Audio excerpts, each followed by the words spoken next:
untuk PPDS. Hanya karena mikro ini luas banget, jadi nanti kuliah ini akan ada beberapa kuliah ya. Eh, jadi yang pertama ini nanti ada mengenai QC, kemudian mengenai media ya sampai nanti eh, AST ya, antibiotik, pemeriksaan antibiotik sensitivity test.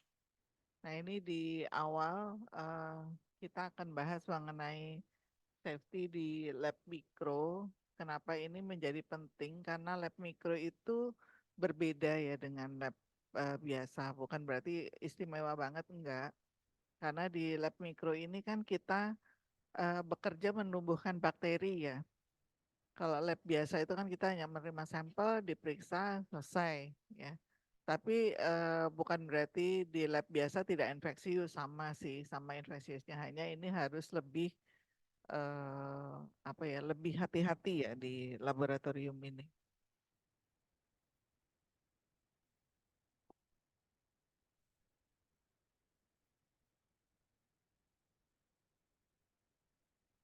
Baik, di ini aja ya, dibantu slide-nya. Oh, nggak bisa. Oh, eh.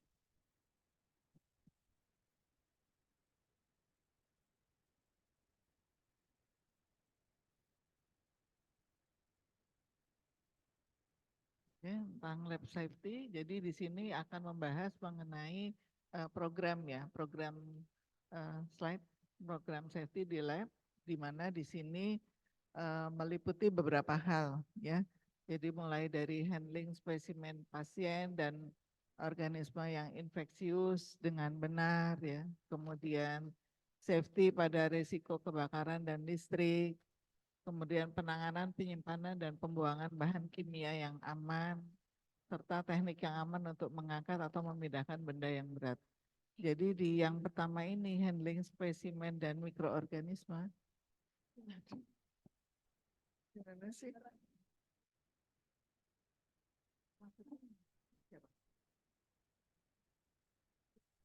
Yang di belakang. Baik, mungkin harus agak teriak apa ya. Baik, jadi pada handling spesimen dan mikroorganisme ini, sterilitas menjadi utama ya. Sterilitas dan desinfeksi ini menjadi utama. Karena apa? Eh, karena ketika kita melakukan handling spesimen di mikro, eh, itu kita harus memastikan bahwa kita yang menangani sampel itu tidak akan terpapar dan bahwa eh, hasil pemeriksaan yang kita berikan itu em, tidak terkontaminasi ya. Jadi memang sterilitas dan desinfeksi ini kemudian menjadi pokok ya kalau di lab mikrobiologi. Jadi jangan sampai kita ketika nanti kuman itu tumbuh kita jadi bingung ya. Ini kuman beneran dari sampel atau kita yang mengerjakannya nggak benar sehingga eh, terkontaminasi hasilnya. Slide. Oleh karena itu nanti ini di awal ini kita akan membahas mengenai sterilisasi, desinfeksi dan dekontaminasi ya. Jadi apa itu sterilisasi, desinfeksi dan dekontaminasi? Itu adalah semuanya adalah proses ya, proses yang dilakukan di mikro, di mana sterilisasi itu proses untuk meniadakan ya kehidupan mikroorganisme termasuk endospora bakteri. Ya. Sedangkan desinfeksi adalah ini adalah proses untuk menghancurkan organisme patogen. Tapi tidak semua desinfeksi ini bisa meniadakan endospor. Jadi ada beberapa bahan desinfektan yang dia bisa menghilangkan bakteri, virus, jamur ya, tapi dia nggak bisa meniadakan endospor. Sehingga kadang-kadang ada desinfektan yang butuh paparan waktu yang lebih untuk bisa meniadakan ini. Hanya saja paparan waktu yang lebih itu tuh juga bisa berakibat tidak baik ya pada proses tersebut. Ya. Kemudian dekontaminasi ini untuk biasanya untuk pembuangan bahan. Jadi kita harus diingat bahwa kalau di lab kita kan kita selesai kerja ya udah tinggal cupnya itu dibuang gitu aja kan di sampah medis ya. Tapi kalau di mikro nggak bisa ya. Begitu selesai terus plate-nya itu langsung dibuang di sampah medis itu nggak bisa. Karena apa? Karena itu tuh hidup kumannya ya. Dan si medianya itu selama bahan makanannya masih cukup, si bakteri itu masih terus bisa tumbuh di media tersebut. Sehingga ketika membuang harus didekontaminasi. Mungkin pernah lihat ya di autoklav ya di sana. Jadi plate-plate yang udah nggak dipakai dimasukkan autoklav dulu, sebelum itu dibuang ya. Harapannya adalah apa? Supaya kumannya itu mati dulu sehingga petugas yang nanti akan melakukan pembersihan aman ya, tidak berbahaya untuk petugas. Slide. Jadi namun proses ini tuh juga semua mempunyai keterbatasan ya. Karena ada bahan-bahan organik yang bisa menghambat kerja dari desinfektan ini ya. Contohnya adanya cairan tubuh atau darah ya. Kemudian tipe organisme. Jadi organisme ini juga ada yang bisa mati di suhu 100 misalnya dalam 10 menit, tapi ada yang butuh waktu lebih lama, ada butuh yang suhu lebih tinggi mungkin ya. Kemudian konsentrasi dan waktu paparan germisid ya ini tadi sudah saya jelaskan bahwa sebetulnya sudah kadang-kadang ya kita udah dibilang bahwa di leafletnya bahwa konsentrasi yang dibutuhkan untuk membunuh itu 10% misalnya. Tapi kadang-kadang kita suka berpikir mungkin dengan 20 atau 30% lebih ampuh lagi gitu ya. Padahal itu tidak demikian ya. Artinya peningkatan konsentrasi itu tidak serta-merta akan meningkatkan kemampuan suatu bahan untuk membunuh ya. Jadi perlu ada keseimbangan konsentrasi antara air dengan eh, desinfektan tersebut untuk memberikan efek yang optimal bagi kuman. Kemudian sifat fisik ya permukaan engsel maksudnya itu permukaan yang nggak rata ya, nekuk seperti itu, kemudian retak, kasar, halus itu juga akan mempengaruhi pembersihan. Sehingga biasanya sebetulnya di laboratorium itu kita nggak boleh ada ubin yang ada natnya ya. Makanya kenapa di lab-lab seperti lab PCR kita itu sebenarnya sangat nggak ideal ya. Karena lantainya ubin. Kenapa? Karena dengan ada nat itu pembersihan itu menjadi nggak optimal ya. Karena ada bagian yang melekuk ya. Terus belum tentu kecuali kalau diguyur ya. Kalau diguyur mungkin semua tergenang. Tapi kan kita nggak mungkin membersihkan lantai itu dengan mengguyur ya. Pasti dipel sehingga pasti ada permukaan yang tidak terkena. Kemudian temperatur, pH dan kelembapan ini juga mempengaruhi. Nanti di belakang ada tabelnya ya, suhu dan lamanya waktu yang dibutuhkan untuk bisa membunuh. Dan adanya biofilm. Kita tahu sekarang banyak sekali kuman yang menjadi resisten karena dia bisa membuat biofilm sehingga bahkan dengan antibiotik pun antibiotik itu bisa tidak bekerja pada kuman ya. Slide.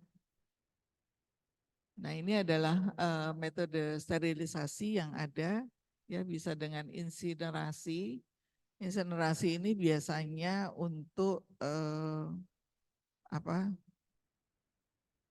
untuk benda padat ya, benda padat pembuangan benda padat. Artinya pembuangan limbah dari rumah sakit itu tuh nggak bisa dibuang begitu aja tanpa kita sterilkan, ya.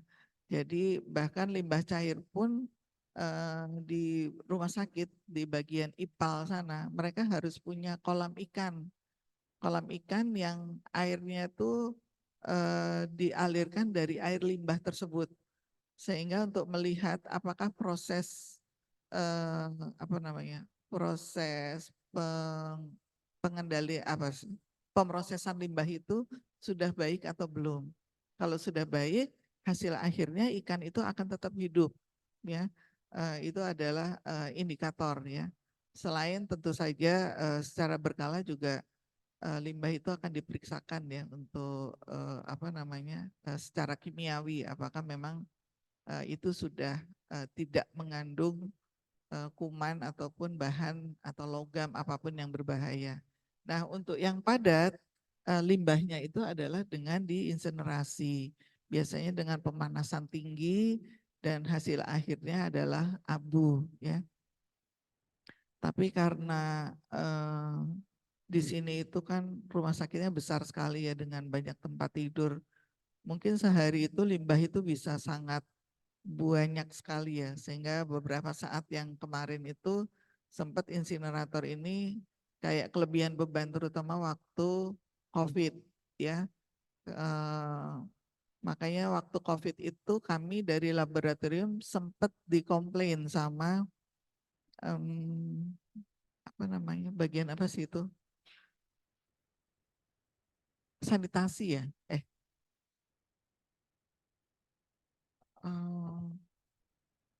bukan sanitasi, iya sanitasi ya kalau nggak salah.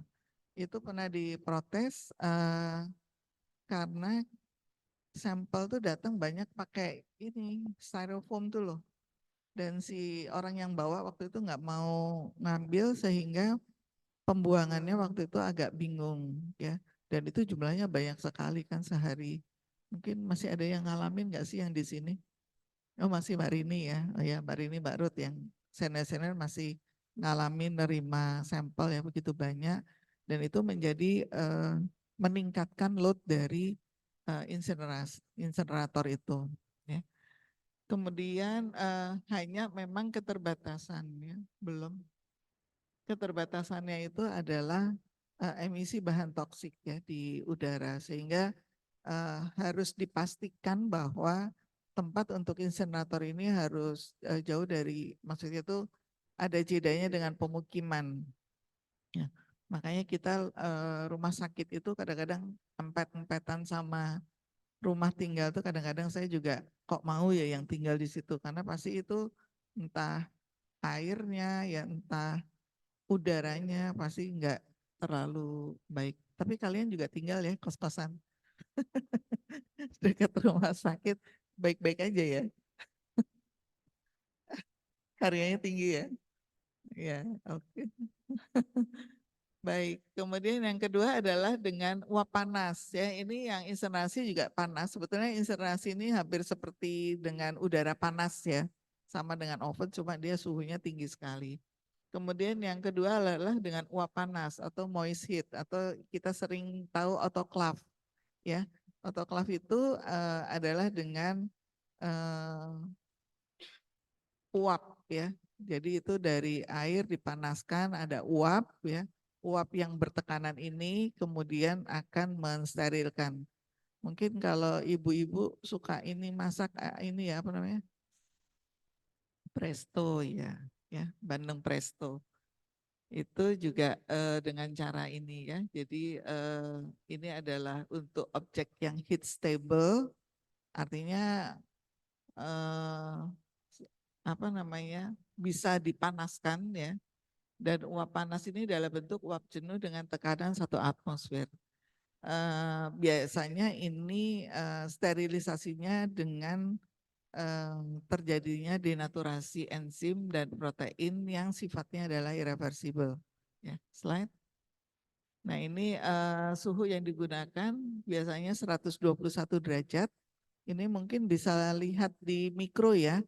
Di mikro menggunakan ini juga untuk sterilisasi selama 30 menit. untuk displacement sterilizer dan 132 derajat selama 4 menit untuk prevakum. Tapi yang prevakum ini jarang dipakai, biasanya menggunakan yang displacement ini, air displacement. Ya. Jadi untuk yang uap panas ini penetrasi ke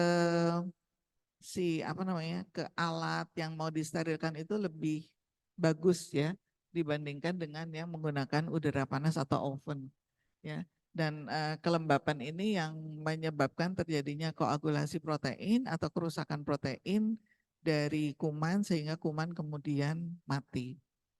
Slide. Nah ini ya contohnya, jadi ini adalah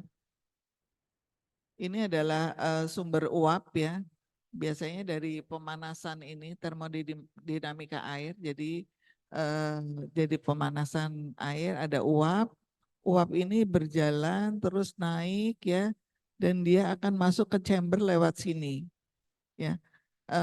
Uap uap jenuh yang masuk lewat chamber ini dia akan menekan udara yang ada di dalam chamber untuk keluar ya, keluar di valve yang ini, sehingga kemudian yang ada di sini adalah seluruhnya uap jenuh dengan tekanan tertentu dan tekanan dan suhu tertentu ya, dan ini yang akan mensterilkan alat-alat yang ada di sini. Slide. Sebentar tadi. Nah ini kerugiannya di sini karena ini ada uap airnya. Kalau dia enggak dibersihkan dengan benar atau dikeringkan dengan benar, maka bisa terjadi karat ya pada alat. Jadi memang alat-alat di laboratorium itu harus dirawat ya. Termasuk kalau di mikro tuh seperti timbangan analitik tuh itu harus benar-benar dirawat ya, karena adanya debu itu juga akan mempengaruhi akurasi dari penimbangan. Slide.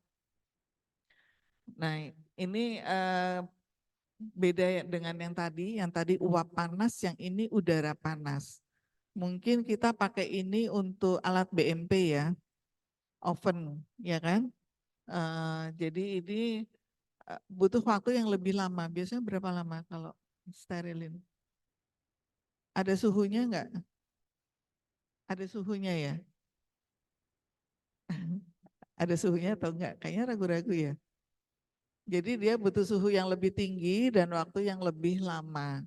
Dan penetrasinya itu kurang baik. Dan ini biasanya enggak bisa untuk alat-alat yang enggak bisa di suhu tinggi seperti karet ya.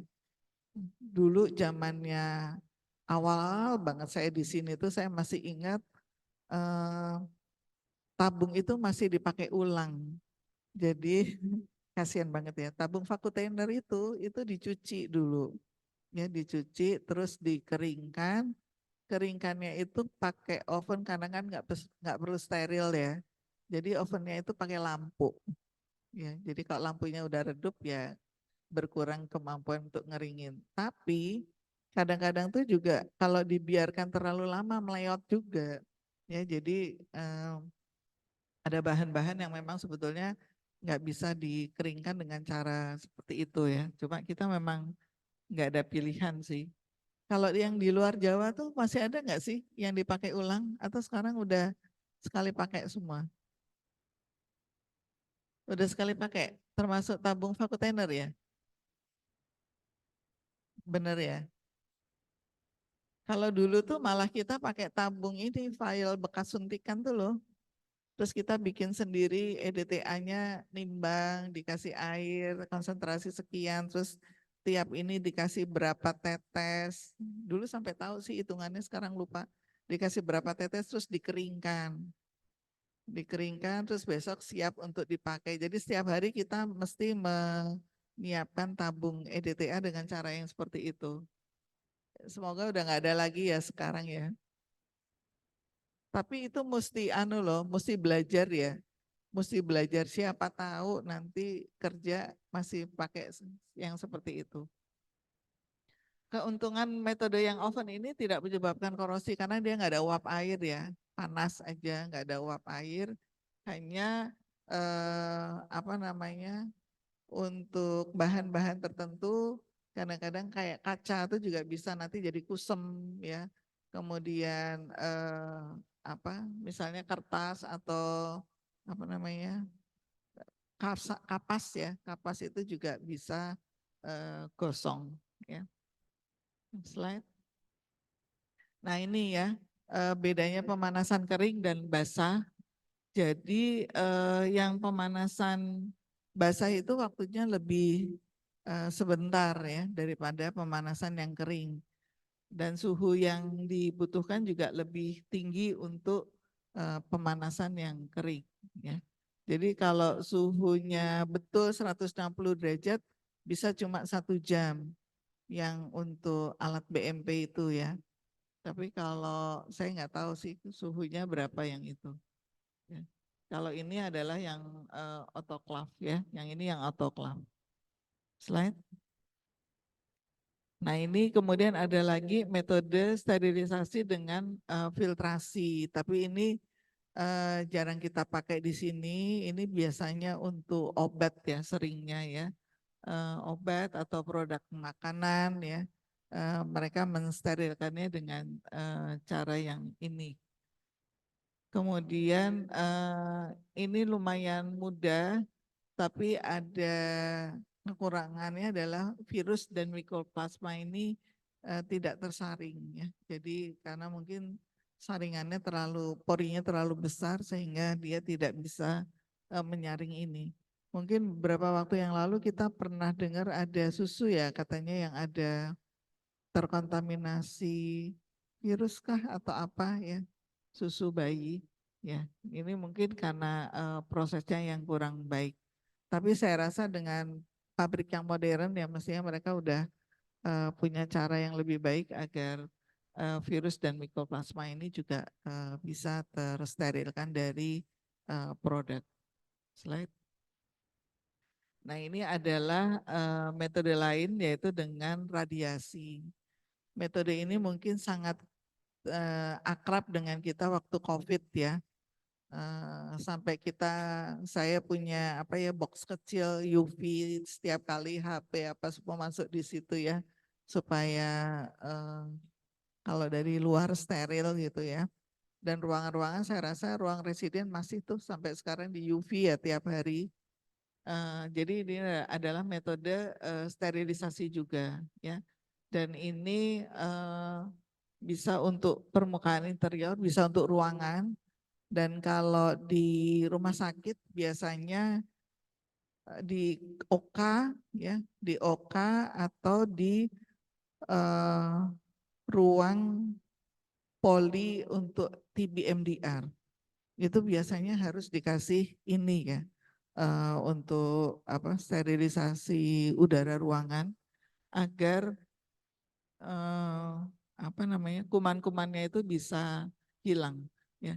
Jadi ini adalah cara mereka mensterilkan dengan denaturasi protein ya, kerusakan DNA, hambatan replikasi dan sebagainya sehingga sinar UV ini bisa digunakan untuk mensterilkan ruangan. Coba kerugiannya penetrasinya tidak seperti sinar gamma ya. Jadi ada dua untuk radiasi ini, ada yang non ionizing yaitu yang UV dan ada yang ionizing. Serta untuk yang UV ini merusak plastik ya. Jadi ini nggak bisa untuk bahan plastik. Slide. Nah ini adalah yang ionizing dengan gamma. Tapi saya rasa ini jarang dipakai ya karena walaupun dia penetrasinya cukup dalam, bahkan bisa sampai ke orang ya penetrasinya, tapi kerugiannya juga cukup banyak. Jadi saya kira ketika nanti kamu jadi seorang kepala, metode-metode ini harus dipertimbangkan plus minnya ya. Kalau memang banyak minnya ya sebaiknya jangan dipakai ya. Jadi karena ini kerugiannya ini membutuhkan keamanan untuk operator serta harus ada tempat untuk penyimpanan radioisotop. karena radioisotop ini akan selalu memancarkan sinar gamma. Jadi penyimpanannya itu harus benar-benar di ruangan yang, kalau kayak di radiologi itu kan temboknya juga tebalnya tertentu ya, kemudian ada pelapisnya juga supaya sinarnya ini nggak kemana-mana. Slide. Nah ini adalah efek pada bahan yang diradiasi. Jadi tergantung dari sifat dari material itu. Jadi bahan yang disterilkan itu bisa bersifat radioaktif dan bisa tidak bersifat radioaktif, tergantung dari muatan atau sifat bahan tersebut. Ya. Jadi kalau bahannya energinya rendah ya dia tidak akan menjadi bersifat radioaktif, tapi penetrasinya juga rendah. Tapi kalau bahan itu neutron atau partikel dengan energi tinggi, maka setelah diradiasi dia akan menjadi radioaktif, tapi penetrasinya baik. Ya, slide. Kemudian ini ada desinfeksi kimia, ya. Ini juga banyak kita kenal waktu COVID kemarin ya. Semua orang kayaknya berburu bahan kimia untuk desinfeksi, ya. Tapi setelah kita tahu sebetulnya waktu itu juga nggak benar-benar juga ya kita melakukan itu, ya. Jadi desinfeksi kimia ini digunakan untuk menghancurkan hidup, artinya disebut chemical, sterilan atau biocide. Jadi sebetulnya semua bahan untuk mensterilkan secara kimia itu disebut desinfeksi, ya. Tapi desinfeksi yang untuk jaringan hidup kulit itu disebut antiseptik, ya. Jadi selama ini kan kita suka ini ya terbalik-balik antara semua kita bilangnya desinfeksi ya, sebenarnya betul semuanya desinfektan ya. Tapi yang khusus untuk kulit aja itu yang untuk makhluk hidup ya artinya itu disebut sebagai antiseptik. Slide. Ya. Jadi untuk antiseptik ini dia merusak atau menghambat mikroorganisme non toksik dan pada jaringan hidup, sedangkan yang desinfektan ini lebih kuat dari antiseptik tapi hanya untuk benda mati ya karena sifatnya toksik. Dan harus diingat bahwa air sadah ini akan menurunkan kemampuan membunuh mikroorganisme. Air sadah itu air yang pH-nya tinggi ya. Air yang pH-nya tinggi. Slide. Ini adalah salah satu desinfektan yang dipakai yaitu larutan isopropil atau etil alkohol. Ini yang banyak dipakai ya, biasanya kita pakai untuk flebotomi ya, untuk pembersihan area operasi ya. Jadi ini banyak dipakai, tapi dia tidak bisa membunuh spora atau non-sporicidal. Ya, jadi nggak bisa membunuh endospora. Dia bisa membunuh kuman, bakteri, virus ya, tapi dia tidak bisa membunuh endospora. Dan penggunaannya terbatas hanya untuk antiseptik kulit dan desinfektan pada termometer atau vial injeksi atau karet ya. Misalnya kita mau nyuntik terus masukin ke karet itu bisa untuk desinfeksi itu. Tapi untuk yang lain-lain terbatas. Slide. Nah ini H2O2 ini sifatnya lebih besar lagi ya dari isopropil tadi. Jadi dia juga bisa membunuh spora ya. Dan secara komersial ada preparatnya yaitu H2O2 3%. Ini biasanya tidak untuk manusia tapi ya untuk permukaan benda ya. Yang ketiga adalah hipoklorit. Nah, ini yang dulu zamannya COVID kita banyak sekali pakai ya, sampai di pasaran habis. Kita cari Baiklin susah banget ya. Jadi ini adalah terdapat di bleach ya, atau di contohnya kayak Baiklin ya. Jadi dia selain eh, untuk bakteri, jamur, virus, dia juga untuk Mycobacterium ya. Jadi lebih luas spektrumnya, cuma kekurangannya korosif ya, korosif dan apa namanya, kalau uap uap pekatnya itu terhirup maka akan sifatnya iritan ya untuk mukosa ya, mukosa mata, kemudian kalau terhirup lewat hidung ya untuk uh, orofarinx ya maupun untuk esofagus.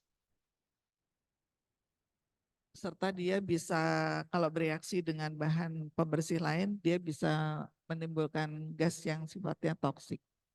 Slide. Ini adalah kimia lain yaitu aldehid, yaitu formaldehid atau glutaraldehid. Kalau formaldehid mungkin sering kita tahu ya, itu untuk apa namanya, PA ya, biasanya direndam dalam formaldehid. Ini bukan untuk desinfeksi permukaan dan biasanya dia bisa membunuh spora ya, dalam waktu 3-10 jam. Sering dipakai untuk desinfeksi peralatan medis karena dia tidak merusak lensa, metal, dan karet. Atau kadang disebut sebagai cold sterilization. Karena tadi yang hot itu yang dengan oven atau dengan apa namanya, uap itu tidak bisa untuk bahan karet ya biasanya, dan untuk lensa seperti ini juga kita nggak berani dengan cara-cara panas seperti itu, sehingga biasanya digunakan cold sterilization. Slide. Ini adalah yang terakhir yaitu quaternary ammonium. Ini banyak didapatkan pada pembersih. Saya baca-baca tuh di SOS tuh ada. Ya, jadi ini biasanya untuk pembersih ruangan di rumah sakit ya, untuk ngelap-ngelap meja dan sebagainya. Jadi ini eh, apa namanya, bisa digunakan untuk permukaan lantai, dinding, dan mebel ya. Jadi eh, apa namanya, ini adalah senyawa yang tidak korosif, tidak toksik ya, tidak bersifat karsinogenik. Jadi ini cukup aman dipakai untuk pembersihan ruangan dan peralatan yang ada di rumah sakit. Slide. Untuk chemical safety, slide. Nah, kita di laboratorium mungkin sudah terbiasa ya untuk melihat label-label yang ada di reagen ya, apakah ini korosif, mudah terbakar atau mudah teroksidasi ya. Jadi pada tahun 87 OSHA ini apa namanya, membuat suatu aturan yang di situ disebut sebagai employee right to know ya. Jadi bahwa semua petugas harus tahu bahan kimia yang ada di dalam reagen yang mereka gunakan sehari-hari ya. Jadi bahan kimia berbahaya apa sih yang ada di situ? Karena zaman dulu itu masih banyak reagen yang tidak ramah lingkungan ya. Kalau sekarang ini sudah pabrik reagen berusaha membuat reagen yang ramah lingkungan ya. Kemudian eh, mereka juga harus mengamati ini ya, mengamati NFPA label untuk reagen yang mempunyai kategori health risk sama hazard class ya. Health risk ini apakah dia karsinogen atau enggak ya. Jadi ini ya, ada letak seperti ini ada health hazard, apakah reagen ini deadly atau extreme danger ya. Deadly itu mungkin kalau diminum mati gitu ya. Kemudian atau sangat berbahaya atau hazard atau slightly atau normal ya. Nah ini biasanya kita melihat dengan hazard class ini ya. Apakah dia korosif, beracun, mudah terbakar, mudah teroksidasi ya. Jadi kita lihat beberapa kali kayak ada usaha bunuh diri atau orang nyiram air keras gitu ya. Itu adalah bahan-bahan yang eh, masuk di hazard class ini yang klasifikasinya mungkin extreme danger ya. Jadi ini ada beberapa hazard yaitu health hazard, fire hazard ya, apakah dia mudah terbakar atau mudah teroksidasi ya. Kemudian apakah dia bersifat asid, alkali, korosif ya, ini spesifik hazard ya, atau instability hazard. Apakah reagen ini nggak stabil, misalnya dengan perubahan suhu dia jadi mudah meledak misalnya ya, itu harus dilihat dengan benar. Slide. Nah ini adalah MSDS. Udah pada pernah lihat nggak MSDS? Nggak pernah, ya ampun. Harus tahu ya. Jadi material safety data sheet. Ya, jadi setiap reagen itu punya MSDS. Dulu sih ditaruh di komputer LIS supaya memudahkan untuk mencari. Kenapa kita harus tahu ini? Ya, karena di sini itu berisi informasi yang penting, ya. Antara lain yang apa, bahan berbahayanya itu apa, ya. Kemudian yang terutama adalah pertolongan pertama. Ya, artinya kalau sampai kita kecipratan atau terutama di mata ya atau apa gitu ya. Itu tuh apa yang harus kita lakukan itu semua ada di situ. Atau ada APD khusus enggak sih yang harus kita pakai ketika kita menggunakan reagen tersebut ya. Mungkin karena reagen di lab PK itu lumayan aman semua saat ini. Jadi mungkin itu tidak menjadi perhatian ya. Tapi kalau di mikro, nah kamu kan nanti tidak semua rumah sakit itu punya dokter mikro ya. Artinya saat ini jumlah dokter mikro itu belum memungkinkan untuk bisa terdistribusi di seluruh Indonesia. Ya, sehingga mungkin yang lebih banyak itu nanti dokter PK yang dia juga harus bisa manage lab mikro. Nah, untuk lab mikro ini menjadi sangat penting ya. Karena untuk lab-lab yang kecil kita masih membuat bahan-bahan itu semua manual ya. Jadi enggak jadi media bikinnya manual ya, semua manual sehingga ini menjadi penting ya. Karena apakah ada bahan-bahan yang berbahaya yang kalau terhirup misalnya iritasi dan sebagainya ya. Slide. Nah, ini adalah fume hood ya. Jadi fume hood ini biasanya mungkin sekarang ini karena nggak ada ya, nggak ada reagen yang sifatnya sangat asam atau sangat alkali, sehingga kita sudah jarang melihat ini ada di laboratorium. Ini bukan BSC ya, tapi ini kalau dulu namanya apa ya, lemari asam, apa namanya sih? Jadi untuk membuka reagen-reagen yang bisa apa ya, menghasilkan uap yang kalau kita hirup itu tidak baik untuk kita ya.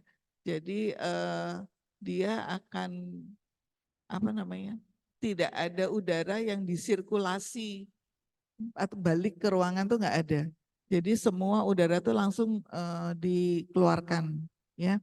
Jadi ketika kita buka reagen yang sifatnya sangat asam atau alkali, maka gasnya itu akan langsung terhirup oleh di sini ada exhaust ya.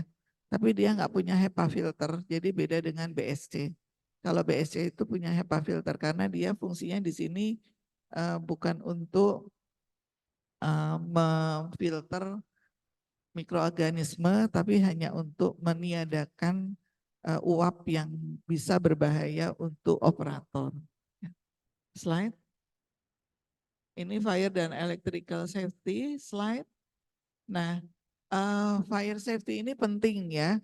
Mungkin di akreditasi kita juga sering ini masuk di salah satu apa namanya, salah satu standar ya, standar dari akreditasi, dan kita wajib tahu ya, wajib tahu dan wajib melihat apakah kita punya ini ya. Jadi adalah merupakan program, salah satu program yang penting untuk kita. Jadi kita di lab tuh harus menentukan jalur evakuasi ya. Kalau terjadi kebakaran tuh seperti apa ya. Dan itu harus bebas hambatan ya. Jadi nggak boleh pintunya itu di belakangnya misalnya ada nyimpen apa gitu ya di belakang pintu evakuasi.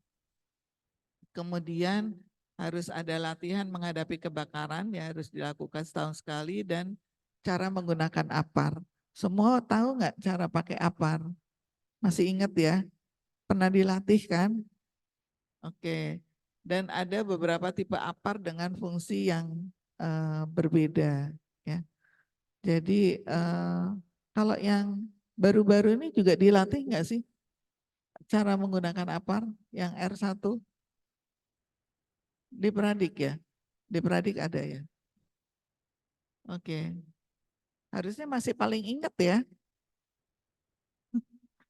Harusnya masih paling ingat tuh caranya. Masih ingat nggak? Ada yang masih ingat nggak? Coba ini yang depan siapa nih? Mbak Somi masih ingat nggak caranya? Ingat? Gimana?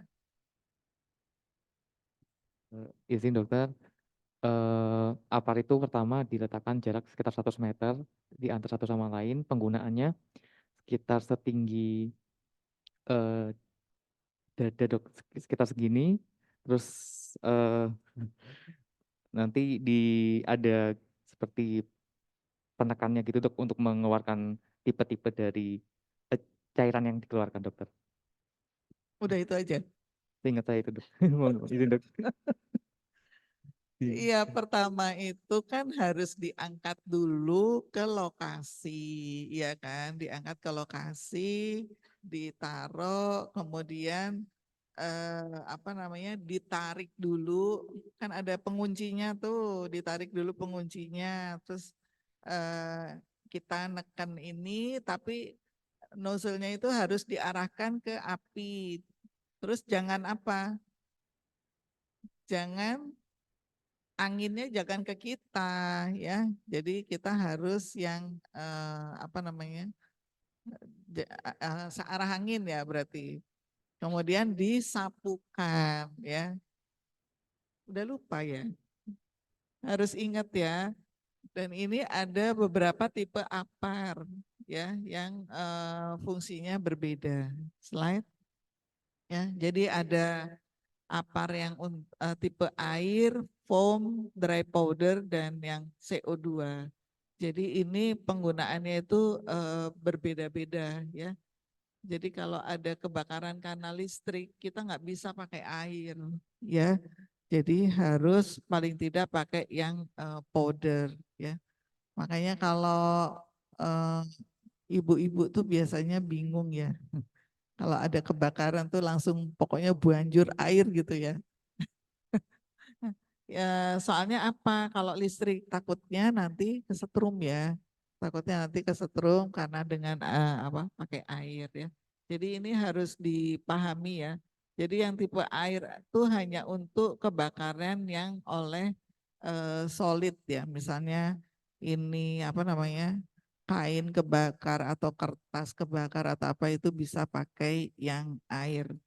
Tapi memang yang tersedia kebanyakan adalah yang air ya.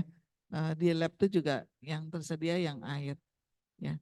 Kemudian kalau foam ini untuk flammable liquid ya, untuk cooking oil ya. Jadi ini harus dipahami ya. Slide.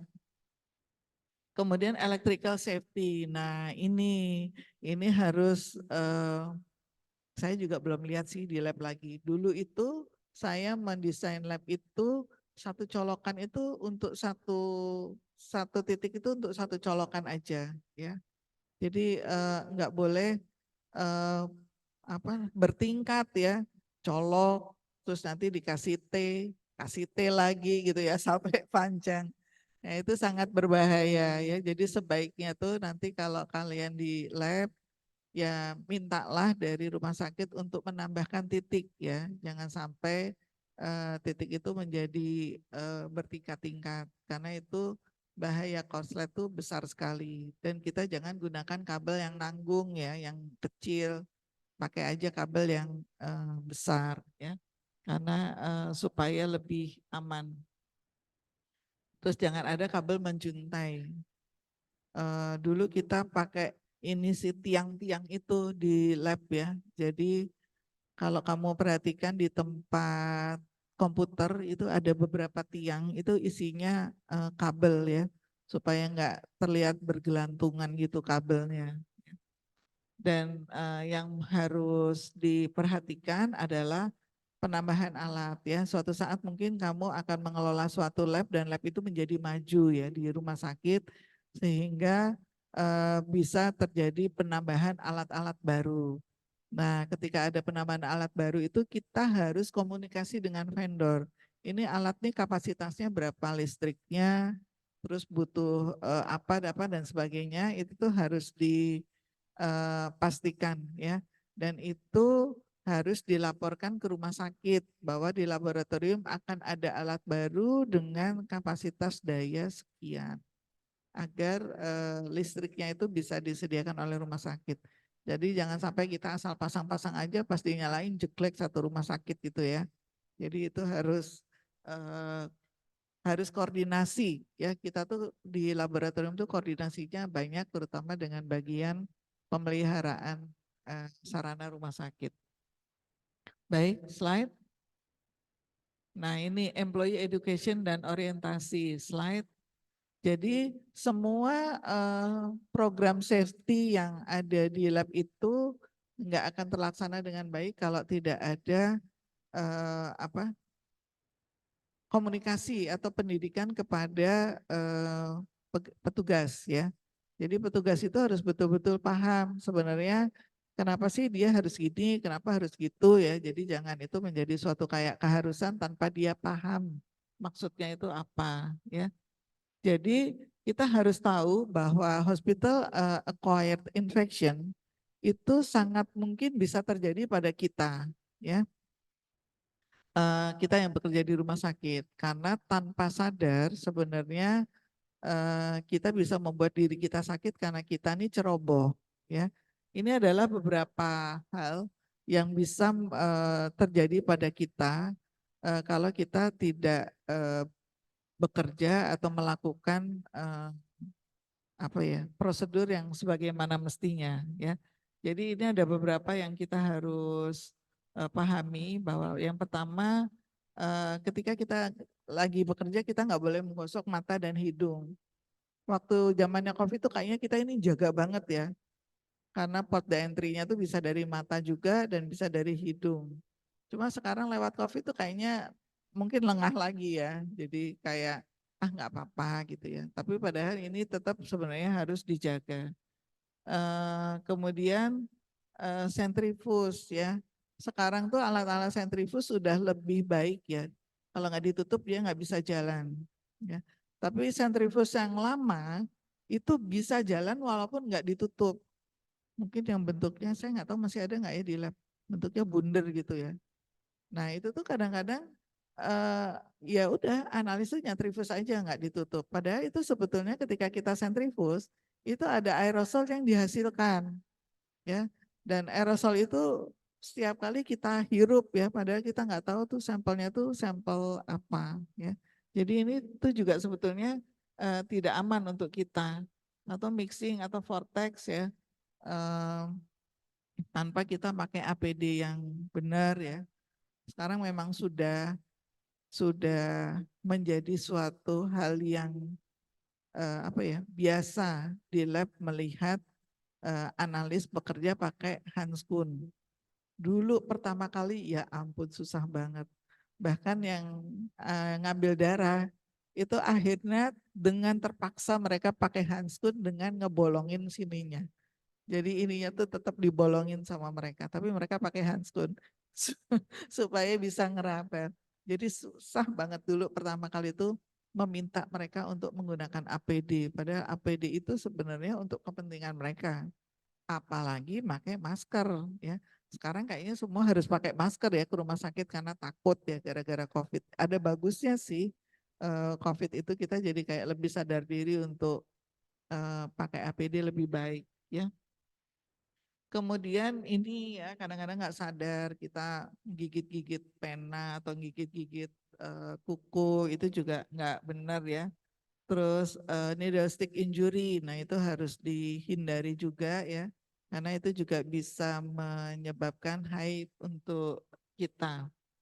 Kemudian plate dan liquid media itu sebaiknya sebetulnya dibuka di BSC ya, karena ketika kita buka itu juga bisa ada aerosol. Beberapa kuman itu memberikan bau yang nggak enak ya. Mungkin yang pernah di mikro pernah mencium ya, ketika dibuka baunya nggak enak gitu ya. Jadi itu sebetulnya sebaiknya dibuka di BSC. Tapi saya yakin kayaknya di mikro nggak dibuka di BSC itu. Jadi dibuka di ruang biasa aja ya. Kemudian tidak melakukan cuci tangan dengan benar ya. Jadi sebetulnya yang paling harus diperhatikan atau nyuci tangan di bagian kuku ya. Memang sebaiknya itu kayak ada sikat ya. Kalau kayak di Oka tuh biasanya pasti itu ada ya sikat untuk nyuci tangan kuku karena itu yang sering terlewatkan ya ketika kita cuci tangan. Slide. Kemudian risiko HID juga bisa ke keluarga. Cuma karena kita bekerja di laboratorium, kita jadi kayak setengah imun ya. Maksudnya tuh eh, apa? Mungkin karena kita sehari-hari bekerja, titernya Widal kita udah 1/100 tapi kita baik-baik aja, 1/110 ya. Tapi kita baik-baik aja ya. Sedangkan kita membawa itu ke keluarga ya. Dan keluarga ini karena dia tidak bekerja di laboratorium sehari-hari, akhirnya seringkali menjadi terpapar ya. Ini jadi ada penelitian dari Blaser dan Feldman, dia mengatakan bahwa 5 dari 31 orang yang terkena tifus dari spesimen yang diperiksa itu justru bukan petugasnya, tapi keluarganya, ya. Jadi di sini dua adalah keluarga, dua murid shift sore. Artinya shift sore itu pekerjaan itu dilakukan di shift pagi.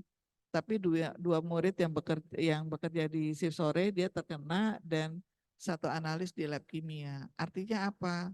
Bisa jadi kita juga kurang menjaga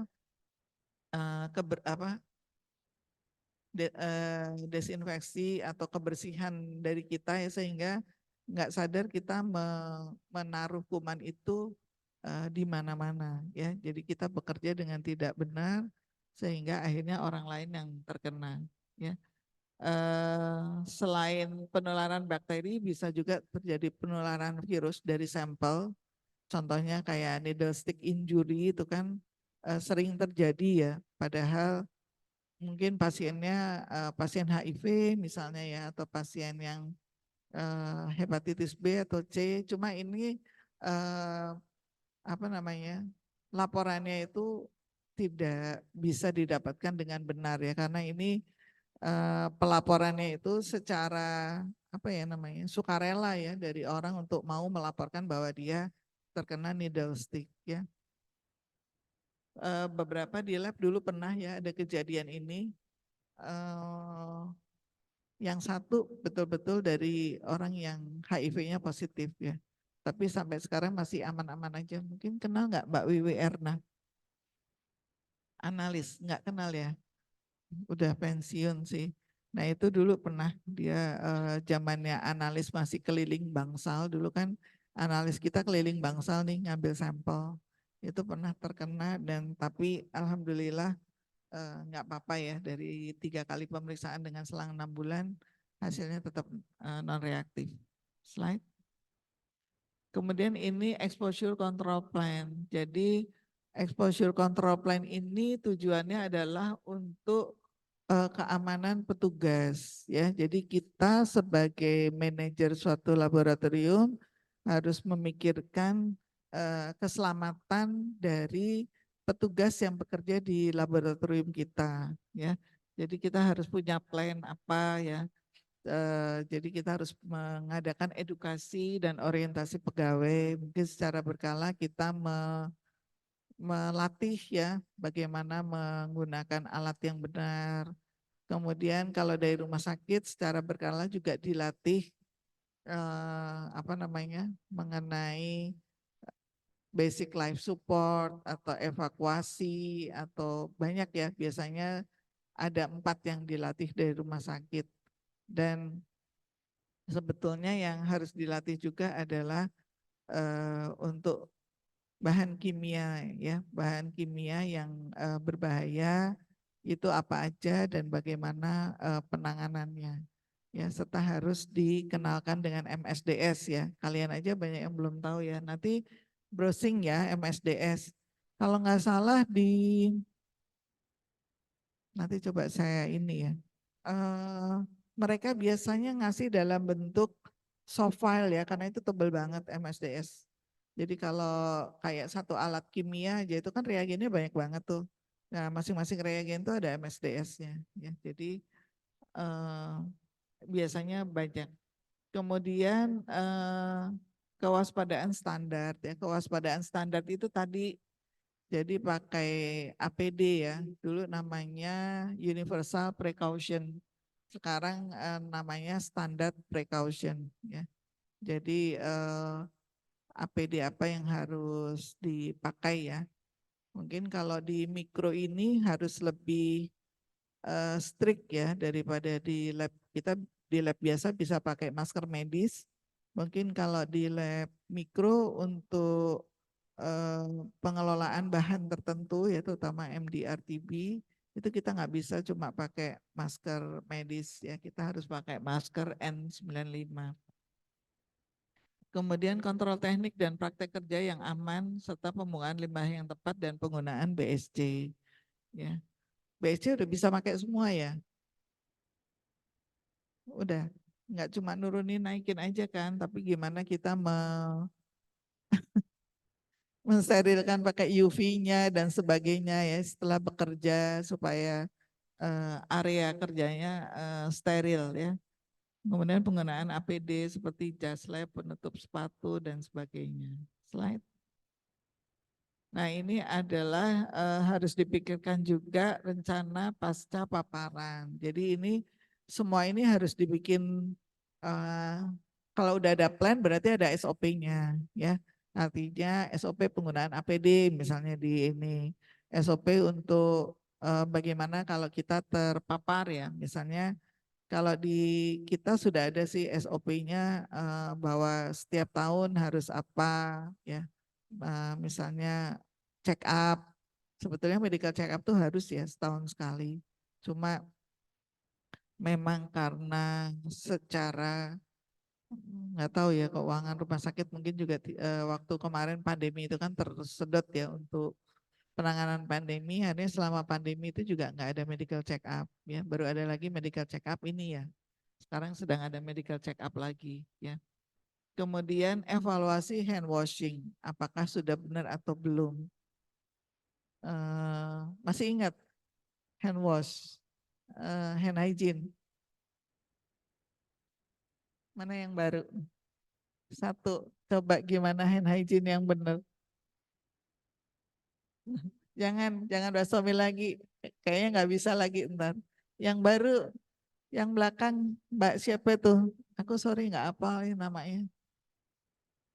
Gimana Mbak caranya hand hygiene? Ada berapa langkah? Heeh, heeh, heeh, heeh. Ais. Mana? Ah, belum. Enggak. Ada satu kelewat. Satu kelewat. Iya. searah ya, yang ini tuh searah ya. Kalau yang ini enggak searah, tapi kalau yang ini searah. Ya, jangan lupa ya. Aduh, baru Pradik udah lupa ya.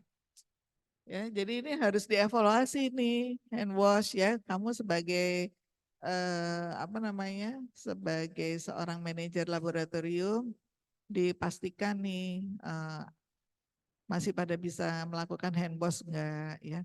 Termasuk yang perlu dievaluasi itu juga penggunaan spill kit ya. Artinya masih masih ingat enggak spill kit itu isinya apa aja ya yang harus ada di spill kit. Terus masih ingat enggak cara makainya?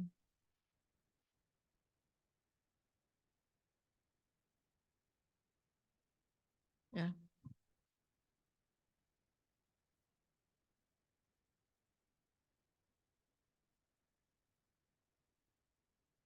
Kemudian vaksinasi hepatitis B. Baru-baru ini ada vaksinasi hepatitis B ya di rumah sakit diadakan untuk apa namanya untuk seluruh pegawai. Cuma saya nggak daftar ya karena lagi nggak fit sih badannya, jadi kayak nggak berani mau suntik ya. Kemudian yang terakhir kalau di luar negeri malah ada tuberkulitis secara berkala dan fototoraks bagi yang hasilnya positif. Jadi orang di luar tuh takut banget sama TB ya. Kalau kita di sini kayaknya cuek-cuek aja ya. Sebenarnya TB itu lebih bahaya loh. Artinya dia splash dropletnya itu lebih jauh daripada COVID. COVID itu cuma semeter paling 2 meter. Kalau TB itu bisa terbang lebih jauh lagi ya. Tapi kayaknya kita selama ini biasa-biasa aja malah nggak pakai masker kan, gitu. Hah? Ya, kita berdekatan lagi sama poli paru ya. Jadi ini kalau di sana selalu ada tuberkulitis secara berkala dan fototoraks bagi yang hasilnya positif. Slide. Nah ini adalah standar precaution ya, yang saya bilang dulu namanya universal precaution. Pada saat itu ditujukan untuk menurunkan transmisi HBV ya di lab klinik dan UTD, kemudian dirubah menjadi standar precaution ya. Jadi pada standar precaution ini di sini disebutkan bahwa semua spesimen dari pasien atau yang masuk ke lab itu harus dianggap infeksius ya. Berarti pada standar precaution ini orang tuh nggak boleh makan, minum, merokok atau menggunakan lip balm ya di lab. Ada yang masih suka, padahal itu di ruang cat ya isinya adalah makan minum, iya nggak? Hmm. Termasuk di lab situ, saya udah bilang berkali-kali jangan ada makanan, jangan ada, masih aja itu di pintu tuh. Kalau sidak itu jajar-jajar itu minumlah apa gitu ya. Padahal ini tuh adalah standar precautionnya tuh nggak boleh, udah disediain ruang makan kok, udah disediain locker ya. Tapi ya tetap aja gitu kan, biar deket gitu ya. Padahal ininya nggak tahu kotor atau enggak ya. Kemudian tidak memasang atau mencopot lensa kontak, tidak menggigit kuku atau pena, slide ya. Ini tidak boleh memipat dengan mulut, mungkin sekarang udah nggak ada ya. Kalau saya pertama kali masuk di sini masih ada yang dikerjakan secara manual dengan pipetting apa. Tapi waktu itu pakai bulb ya. Pakai bulb. Jadi kita ngerjain LED itu masih di sedot ya. Nah, ini jangan sampai pakai mulut. Kemudian akses ke lab dibatasi untuk orang yang terlatih saja ya, terutama lab mikro tuh bukan area bermain ya. Jadi kamu jangan ngajak anak ke lab mikro ya. Apalagi anak tuh kan kadang-kadang jalan sambil seret ya tangannya kayak gitu. Itu sangat nggak usah di lab mikro ya, di rumah sakit jalan dengan seperti itu aja tuh udah kotor banget ya. Kemudian asumsikan bahwa semua pasien adalah infeksius untuk bloodborne patogen ya. Terus gunakan APD ya untuk mencegah paparan pada kulit dan mukosa, terus cuci tangan setiap kali akan melepas sarung tangan. Jadi setiap masuk dan kita mau keluar tuh harus cuci tangan ya. Dan kalau terkena kontaminasi kita juga harus cuci tangan. Dan harus hati-hati jangan sampai terkena benda tajam seperti jarum. Slide.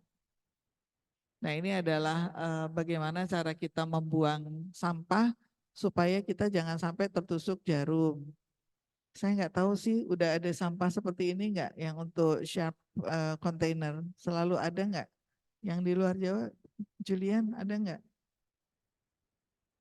Atau masih pakai kresek? Sudah pakai ya. Soalnya kalau pakai kresek kasihan yang buang sampahnya itu ya bisa terkena ya. Tapi itu sebetulnya tuh untuk sharp aja, badannya nggak dimasukin. Kadang-kadang ada yang sebadan-badannya dimasukin ya. Jadi si sharp containernya ini cepat penuh ya. Slide. Nah, engineering control slide. Nah, kita ini di sini harus juga menjaga lingkungan ya, lingkungan di laboratorium.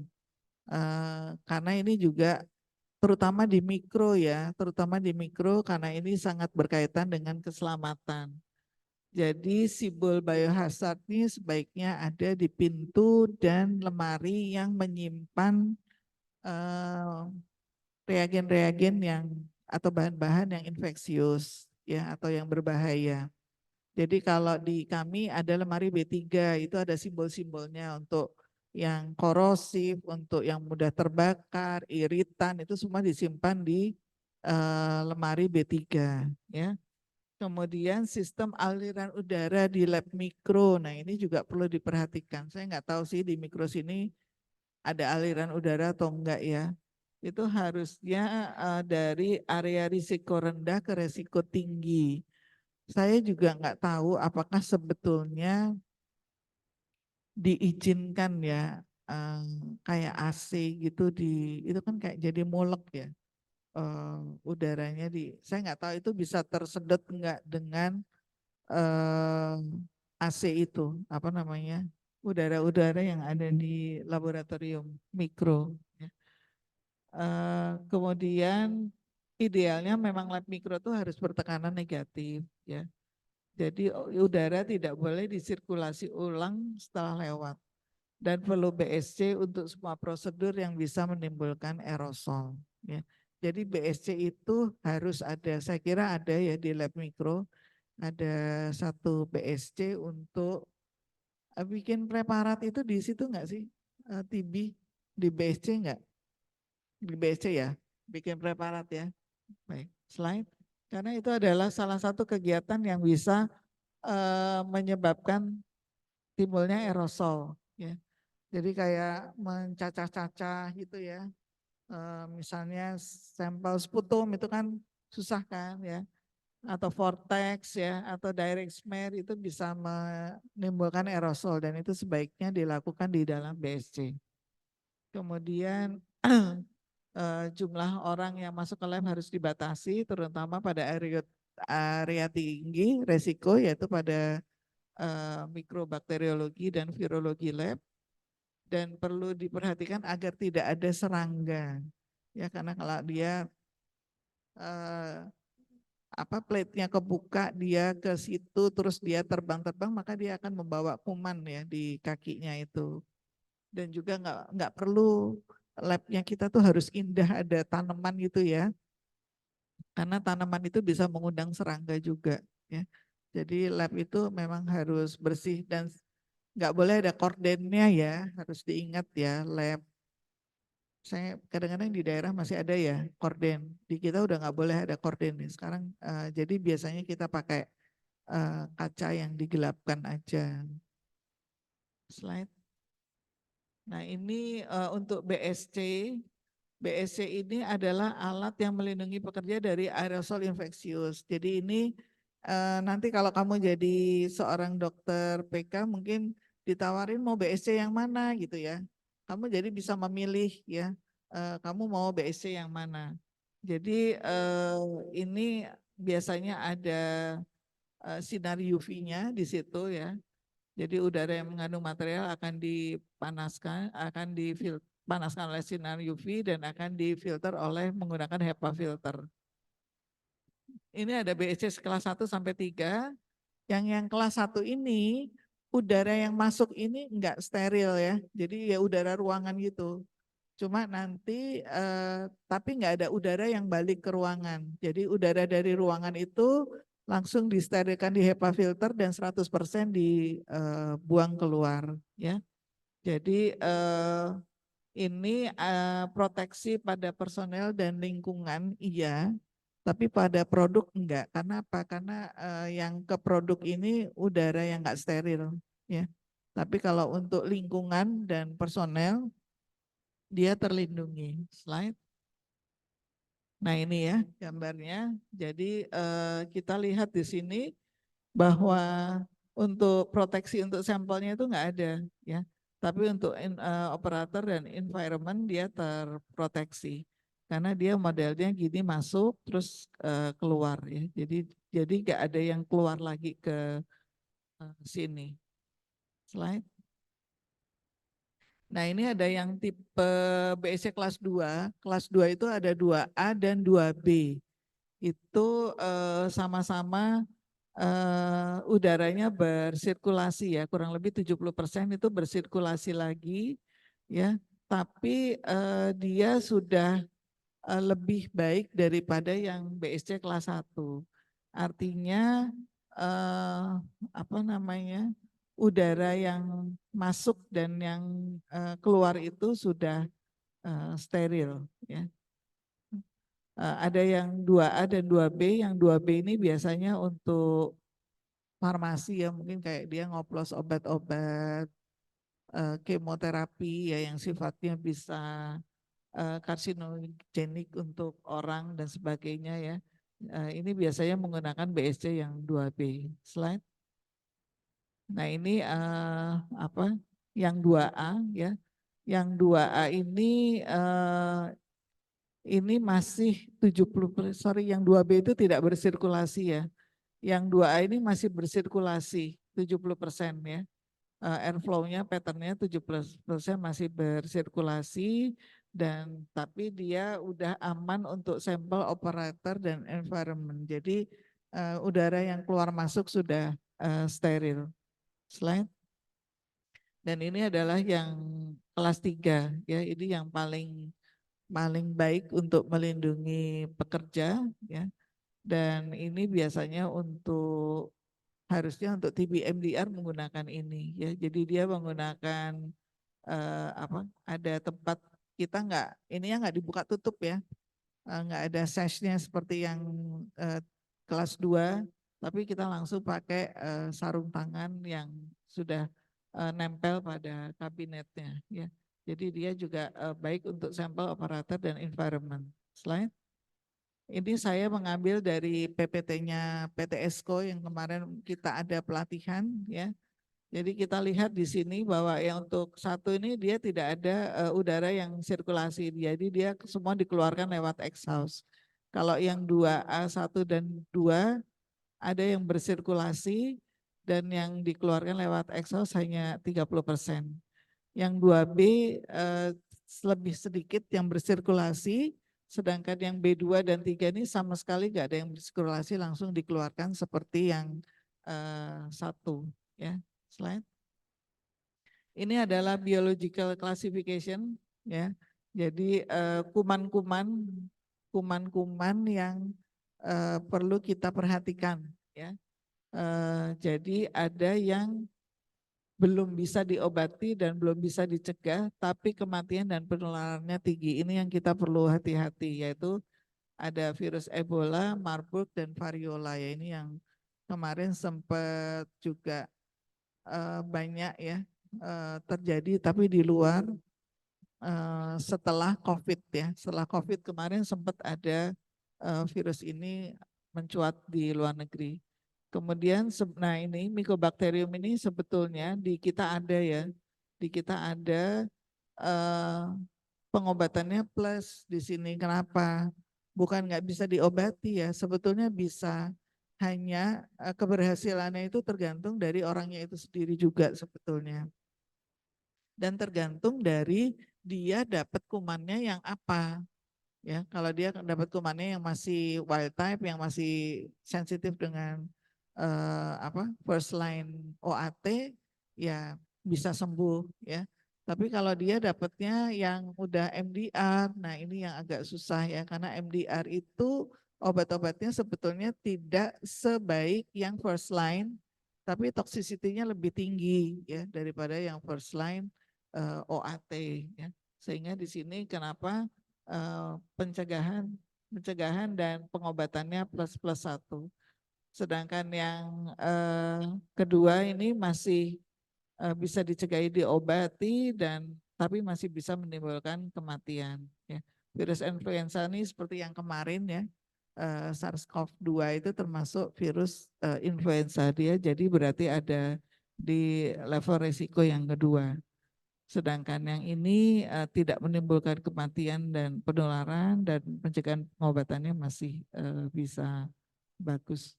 Jadi ini mungkin kita perlu perhatikan ya ketika kita bekerja di lab mikro, kuman yang ada di kita itu hasilnya apa dan masuk di dalam kategori yang mana. Sehingga kita bisa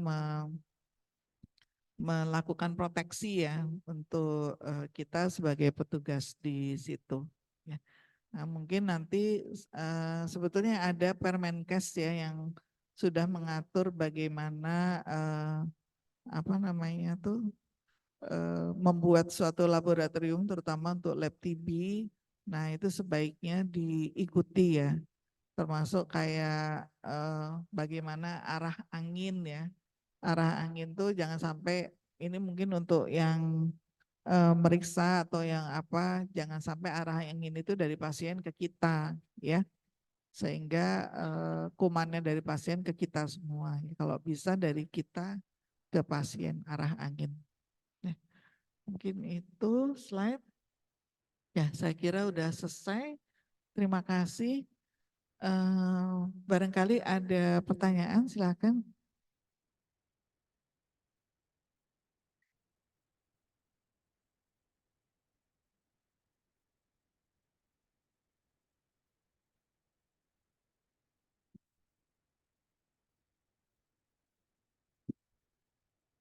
Silakan Julian. Terima kasih Bu. Nggak usah rebutan, nggak apa-apa. Terima kasih dokter atas kesempatannya. Terima kasih. Izin dokter tentang kuliah laboratorium nih dokter. Ada beberapa pertanyaan yang ingin sampaikan. Yang pertama dokter, saya pernah baca-baca itu dokter. Kita itu untuk penyimpanan wadah dan barang-barang ada di laboratorium, sehingga dihindari penggunaan bahan-bahan berbahan kayu dokter. Kenapa ini bisa dilakukan? Terus yang kedua, tadi pentingnya untuk pertumbuhan kultur bakteri atau di laboratorium itu pentingnya ada suhu dan kelembapan yang ideal untuk itu bakteri dan kuman itu dokter. Apa untuk laboratorium itu apa yang kita lakukan supaya suhu dan kelembapan itu bisa tercapai ideal, misalnya kelembapan 35 sampai 50% dokter. Apa yang harus dilakukan dan mungkin di mana bisa dipasang itu indikator kelembapan itu pada laboratorium mikrobiologi gitu. Terus yang terakhir tadi saya tertarik pernyataan ada pemasangan aliran udara itu yang dari low risk ke high risk aliran udaranya itu. Nanti berarti kita minta gambaran pemasangan exhaustnya di lokasi gimana itu dokter supaya bisa alirannya itu sesuai yang kita inginkan dokter. Apakah di area yang high risk itu atau gimana supaya sesuai arah yang kita inginkan dokter. Terima kasih dokter.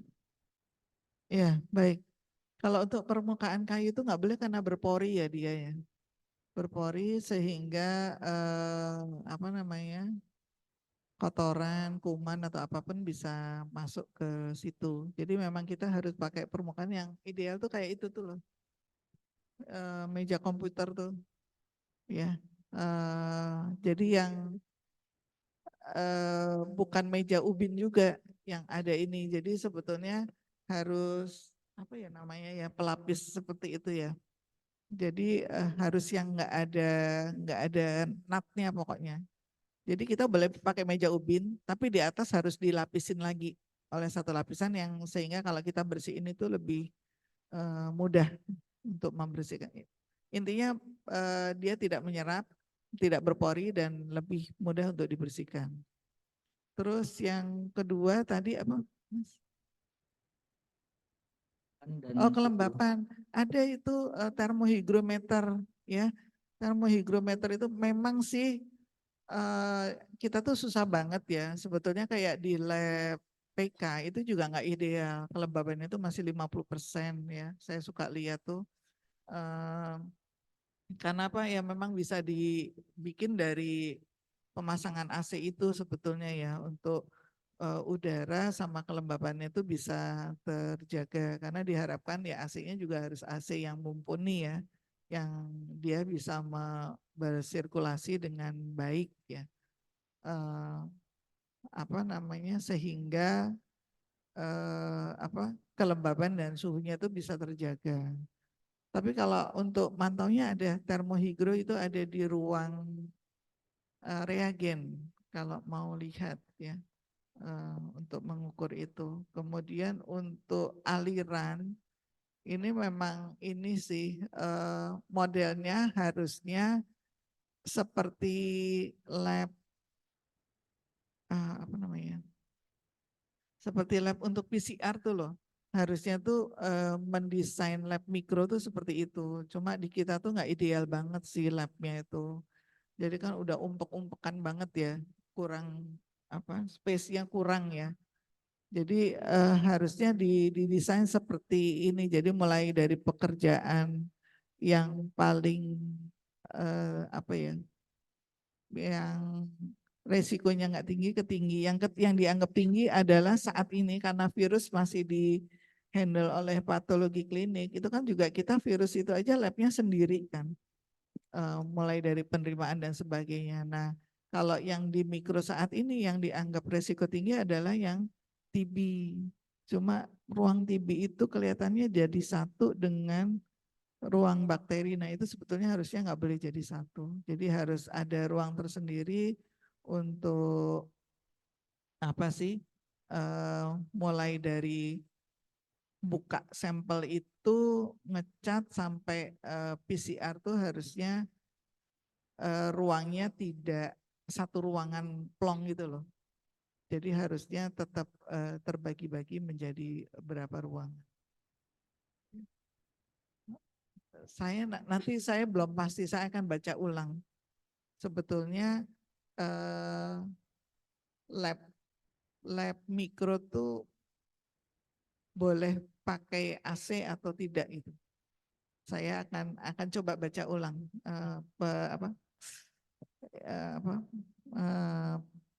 syarat-syaratnya ya, karena kalau iya tuh kan kayak harus ada HEPA filter, tapi HEPA filter itu kan mahal ya. Artinya filter yang ada di AC itu harus cukup mumpuni untuk dia secara baik meniadakan kuman-kuman yang ada di situ. Nanti saya baca ulang dan saya akan jawab di kesempatan kalau saya bimbing. Saya ditagih ya nanti ya. Oke. Baik, silakan. Ada pertanyaan lain? Tadi Eris ya?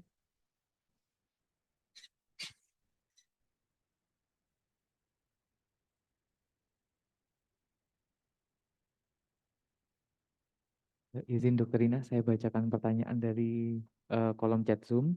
Pertanyaan dari Dokter Kurniawan dari Rumah Sakit Kasih Ibu.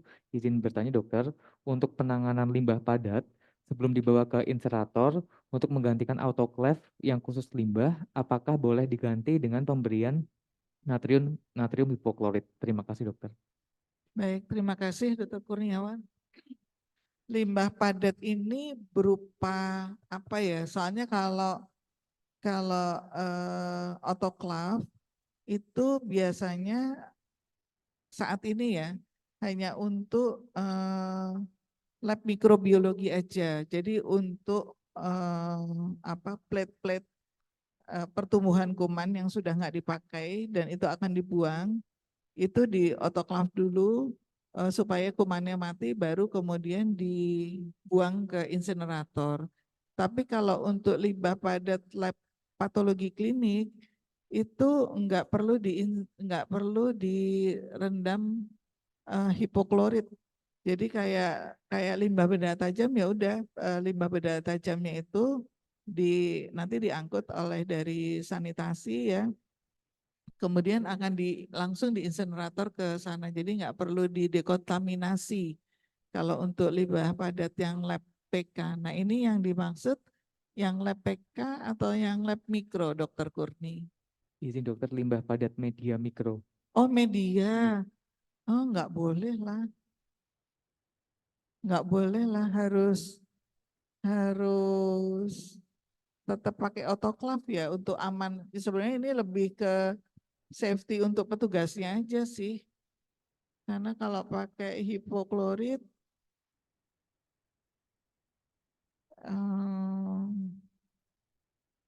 ya memang dia bisa bunuh sampai endospora. Cuma artinya tuh secara teknis itu kan plate itu udah terisi agar lumayan agak 2/3 bagian ya. Ketika harus ditambah hipoklorit itu kan jadi penuh banget. Nah ini kayaknya enggak terlalu aman ya untuk petugas, dan apakah dia bisa tembus sampai bawah agar itu kita juga enggak tahu. Jadi sebaiknya sih kalau menurut saya tetap harus pakai autoclave. Itu ya Dokter Kurniawan. Kemudian yang Baik, izin saya kedua, bacakan dokter. Pertanyaan nomor 2 oleh Dr. Kurniawan Prihutomo. Untuk ruang dispensing obat, ada perbedaan tekanan antar ruangan. Bagaimana dan apa saja yang harus dihitung? Atau mungkin ada rumusnya untuk menghitung sehingga tekanan dapat sesuai dengan ketentuan Permenkes. Terima kasih dok. maksudnya dispensing obat gimana ya?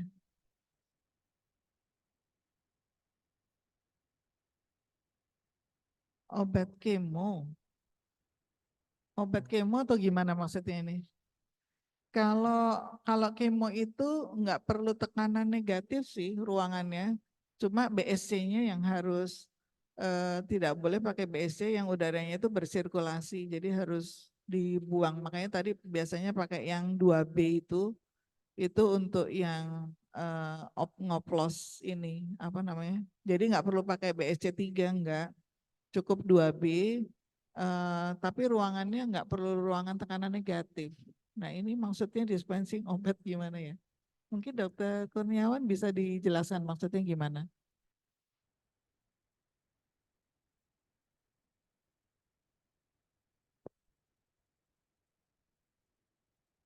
Nanti ya coba nunggu jawaban Dokter Kurniawan. Baik, Dokter Aristia mungkin bisa ini mau tanya apa tadi? Terima kasih dokter. Tadi sebetulnya tadi sudah dijawab oleh dokter secara tidak langsung tentang penggunaan AC di laboratorium mikro. Kemudian mungkin ini dok, ruangan sterilisasi yang ada di mikro itu kan berdekatan dengan ruang chat kita, ya dokter ya.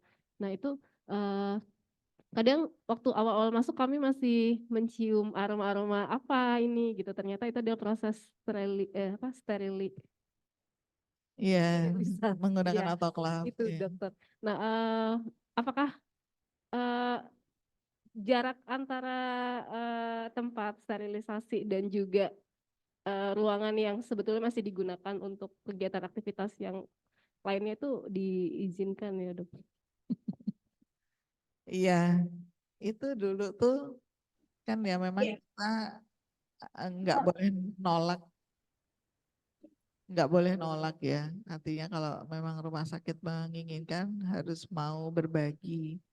Sebetulnya memang nggak ideal sih. Harusnya itu saya nggak tahu itu jendelanya terbuka nggak ya. Harusnya ada jendela terbuka karena ketika udah selesai itu kan dibuka itu kan lumayan kan baunya. Nah di ruang yang untuk autoclave itu harusnya ada aliran udara. harusnya jendelanya itu bisa dibuka sehingga baunya itu tidak ngumpul di ruangan. Ya itu nanti hal-hal seperti itu nggak bisa dihindari kadang-kadang karena keterbatasan ruangan yang ada di rumah sakit dan seringkali lab tuh dianggap nggak penting gitu. Jadi memang agak susah. Ya idealnya harusnya nggak begitulah. Idealnya harusnya nggak gitu. Terima kasih, dokter. Ya. Dr. Rina izin membacakan komentar dari Dr. Kurniawan Prihutomo. Di dalam Permenkes ada perbedaan tekanan antar ruang seperti ruang dispensing, ruang ganti, dan lain-lain. Bagaimana caranya agar tekanan antar ruang menjadi berbeda sesuai dengan ketentuan? Ruang dispensing pencampuran obat, dokter, sementara ini belum obat kemoterapi. Baik, kalau ruang pencampuran obat itu biasanya sendiri sih tempatnya. Dia nggak jadi satu yang selama ini saya tahu ya di sini itu ruangan tersendiri. Dia nggak jadi satu dengan ruang-ruang lain maupun ruang rawat inap. Jadi memang khusus hanya untuk ruang dispensing. Kalau ruang ganti, sebenarnya ruang ganti ini nggak ada persyaratan khusus sih, termasuk kayak di OK itu juga ruang ganti ya biasa aja ruang ganti.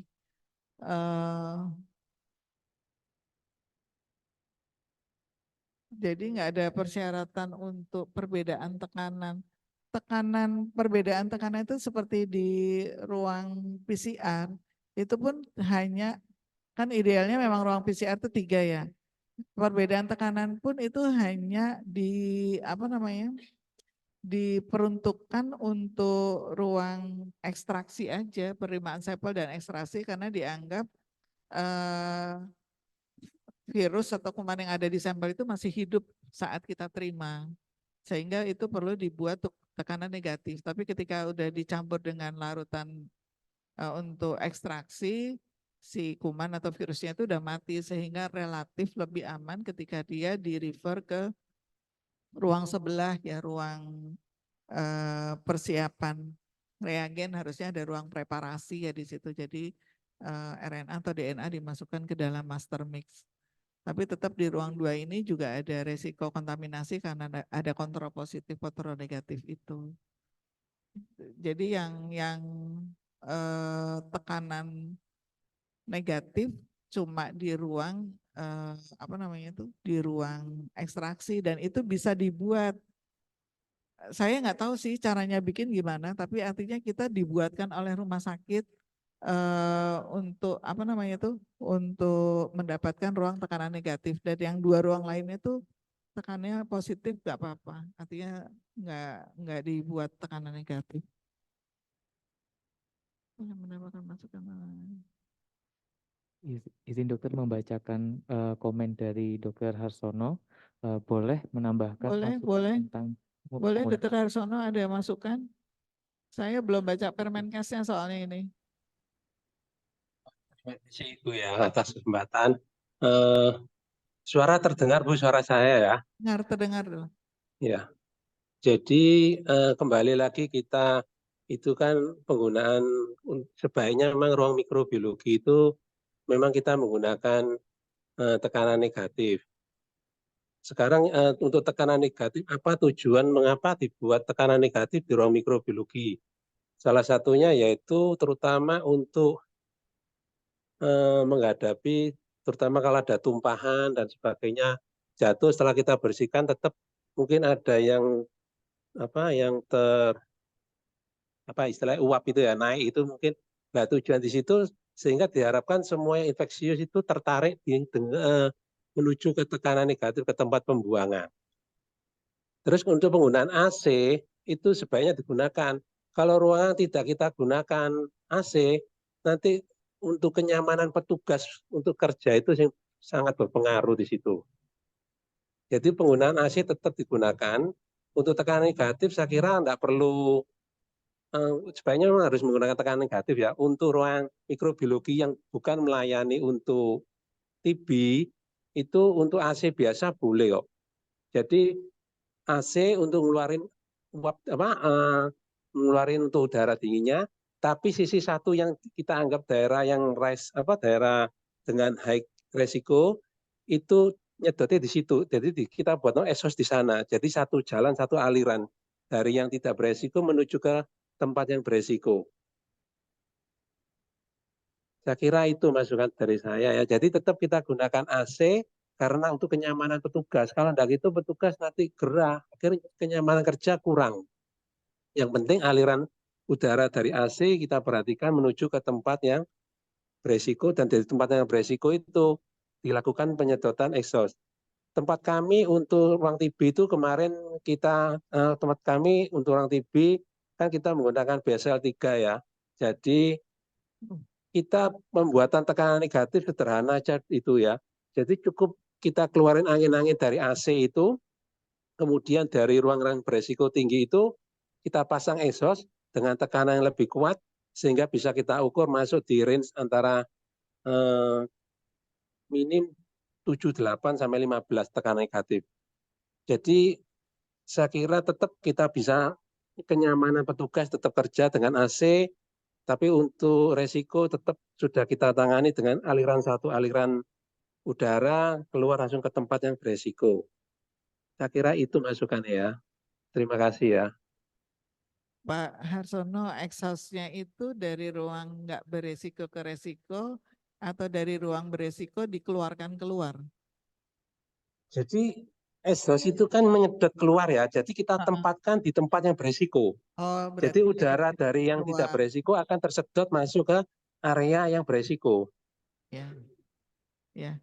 Dan terus udara yang kita keluarkan lewat exhaust itu harus kita HEPA filter, kita UV, terus baru boleh kita buang keluar. Iya, iya itu jelas. Kalau Itu Ibu. exhaust nggak punya HEPA ya, berarti tetap HEPA-nya lewat BSC kan? Oh, gini Ibu, bukan. BSC itu alat sendiri. Iya. Jadi BSC itu kan alat ya. Kabin itu BSC ditaruh di bawah exhaust itu, jadi dekat situ. Nah, kita memindahkan, membuat campuran dan sebagainya untuk preparasi itu tetap di dalam ruang BSC. BSC yang dituntut adalah minim 2A. Karena dari ruang BSC aja sudah ada HEPA filter dan sebagainya, sehingga petugas dan sampel juga aman di situ. Nah, fungsi kegunaan dari tekanan negatif ini untuk seluruh ruangan, itu terutama kalau ada tumpahan, kalau ada yang pokoknya yang keluar dari tempat-tempat itu bisa ketarik keluar lewat tekanan negatif itu, Ibu. Enggak, maksudnya tuh exhaust-nya itu pakai HEPA filter, enggak kan? Nah, jadi exhaust itu kita tarik tekanan itu ya.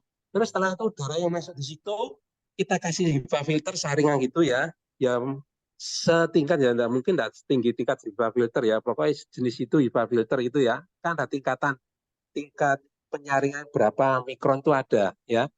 Terus setelah itu kita kasih UV juga di situ. Jadi kita kasih lampu UV, kita kasih itu bisa dikeluarkan kita modifikasi seperti itu, Ibu. Iya, kalau lampu UV ya sih di ruang PCR itu juga ada lampu UV yang untuk ruangan. Mungkin tekanan negatif itu juga supaya ketika kita keluar dari lab situ tuh udaranya tuh dari dalam masuk ke lab, jadi nggak udara dari lab itu keluar ke ruang sebelah atau gimana. Oh, tidak Ibu. Ya, maksudnya juga itu, jadi biar Iya, kontaminasi ke ruang lain. iya. Jadi Ya. di tempat kami kita buat modifikasi itu, Ibu.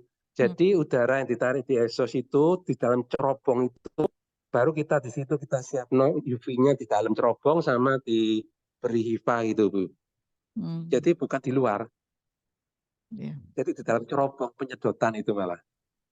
Iya, kita juga ada itu, cuma diarahinnya nggak tahu tuh ke luarnya ruangan apa yang sebelah. Yang di lab ini itu loh COVID. Kan itu ada exhaust-nya juga tuh yang di ruang ekstraksi. Ya memang sebetulnya idealnya tuh harusnya ini ya tempatnya nggak ada ruangan lain. Ini kan memang yang di ruang COVID itu sebelah saya nggak tahu ruang apa ya. Jadi Exhaustnya tuh menujunya ke sana itu, ke ruang entah apa itu, gedung apa saya nggak tahu.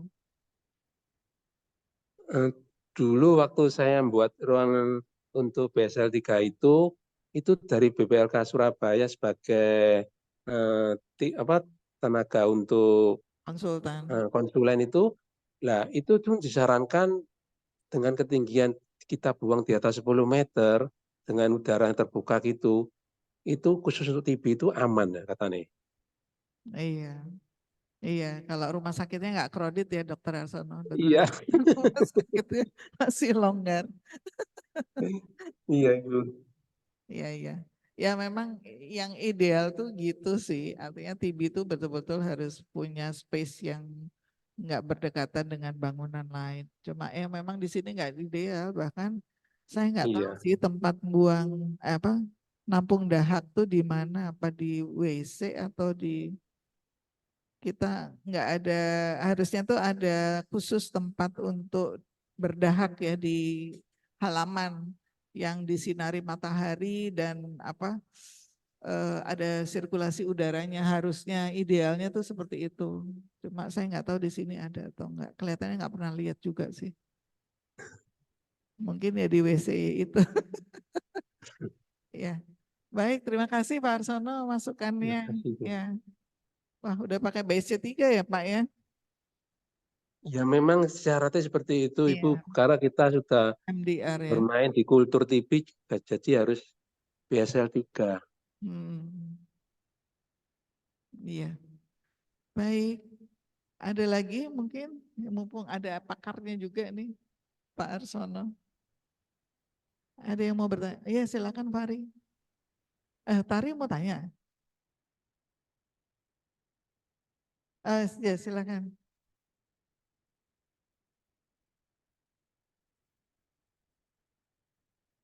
Izin dokter, jadi saya tuh teringat waktu saya stres keluar di RSUP, itu kan dari dokter Harsono tuh sempat ada rencana untuk membuat lab mikrobiologi klinik, dokter yang umum. Kita kan sudah punya mikrobiologi yang khusus TB ya dok, yang notabene BSL-nya kan sudah level 3, sudah level tinggi.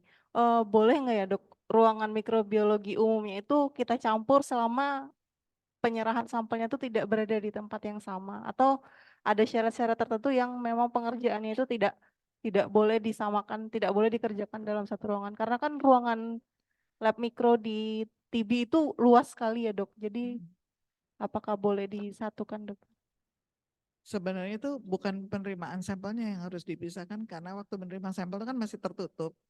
Tapi pengelolaan sampelnya itu yang harus lebih hati-hati, yaitu tadi Dr. Hasono benar bahwa memang sebaiknya yang tekanan negatif dan itu ruangan tersendiri. Saya lihat di mikro UI itu juga kayak untuk TB itu dia nggak jadi satu dengan yang mikro umum, jadi memang dia ruang tersendiri dan bertekanan negatif.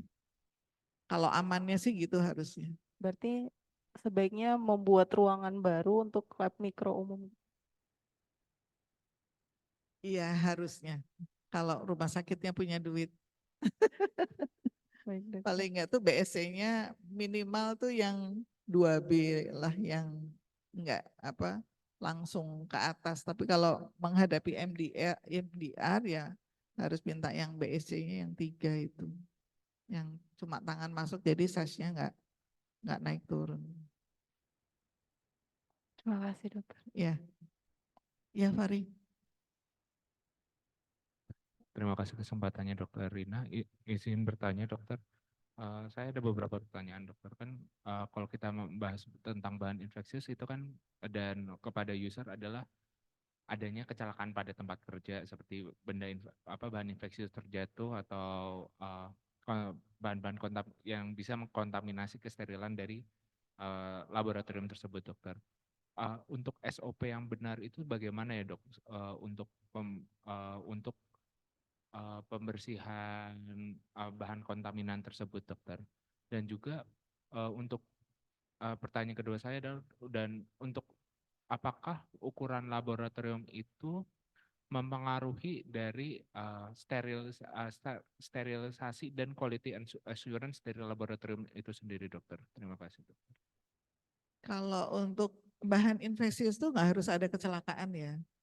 Tadi udah disebutkan bahwa semua sampel yang kita terima, entah itu medical check up apa gitu ya, itu kita harus anggap infeksius dan harus kita anggap bahwa dia bisa menularkan penyakit lewat darah kalau sampai kita misalnya ada kecelakaan tadi. Nah, kalau sampai ada kecelakaan itu apa tumpahannya tuh tumpahan cairan tubuh, darah, cairan tubuh atau apa, atau tumpahan bahan kimia, karena itu akan berbeda penanganannya. Kalau tumpahan cairan tubuh itu kita menggunakan spill kit ya. Selama ini masih ingat nggak akreditasi? Udah lupa mesti. Ya, jadi kalau spill kit itu apa? Supaya jangan sampai ada orang ke situ, kita harus kasih tanda dulu. Pertama ya, kasih tanda bahwa itu ada tumpahan, terus kita siapkan spill kit. Jadi kalau ada kaca ya harus kacanya diambil dulu pakai pinset ya. Jadi di spill kit itu harus ada pinset, dimasukkan ke dalam plastik ya. Kemudian baru nanti darahnya itu atau cairannya tubuh itu di apa namanya dilap.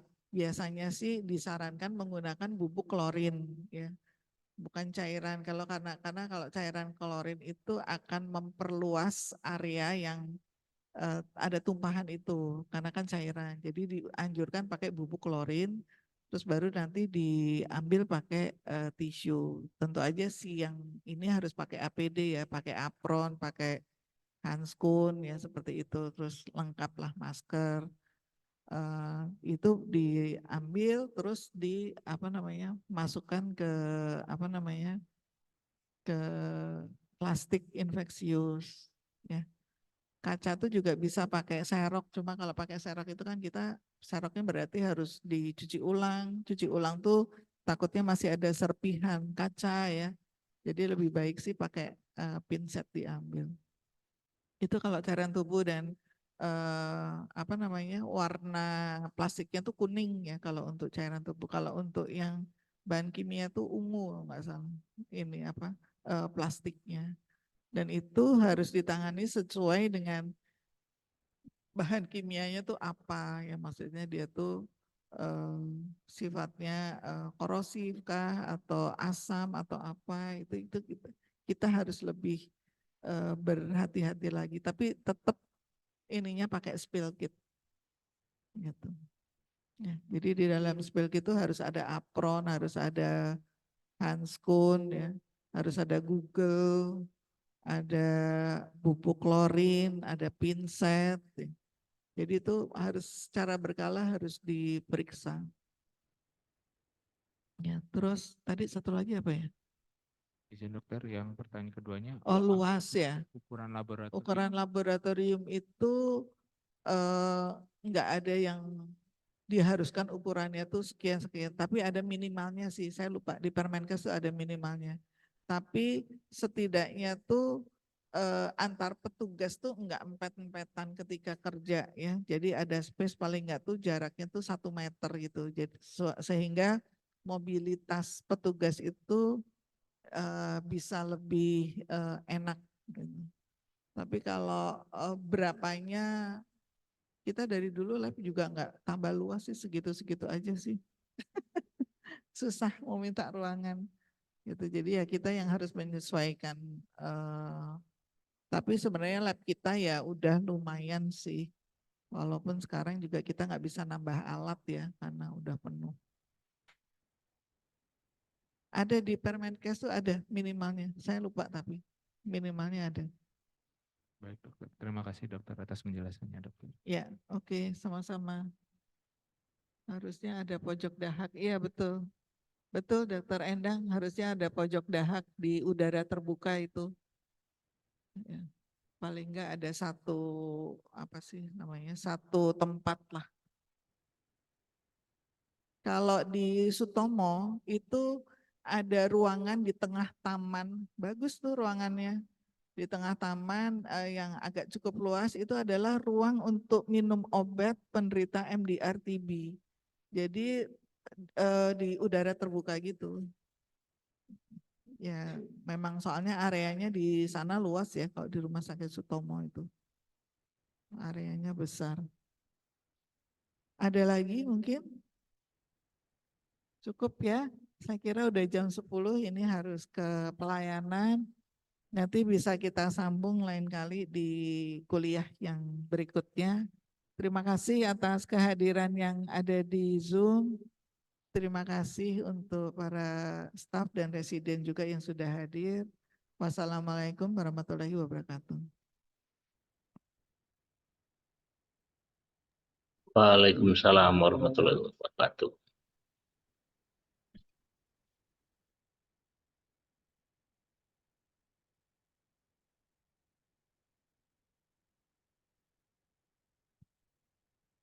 Minta tolong yang di Zoom jangan pergi dulu, mau untuk dokumentasi boleh dibuka enggak ininya kameranya.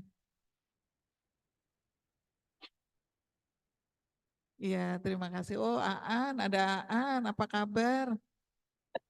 Alhamdulillah dok, baik-baik. Di mana ini? Di Seskoat dok di Bandung izin. Oh, iya. Halo Firman.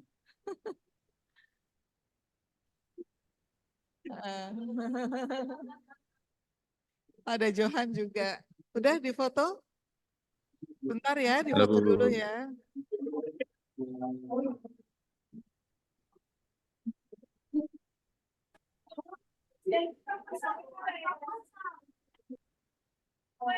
Besok ujian hasil, doakan aku ya. Ya, aku mau ujian hasil, jangan aku koreksi.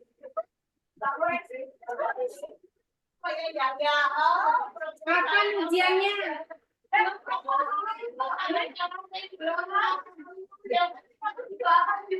Ya. Aduh, keras banget. Ya, itu ujian ya. 2, 3.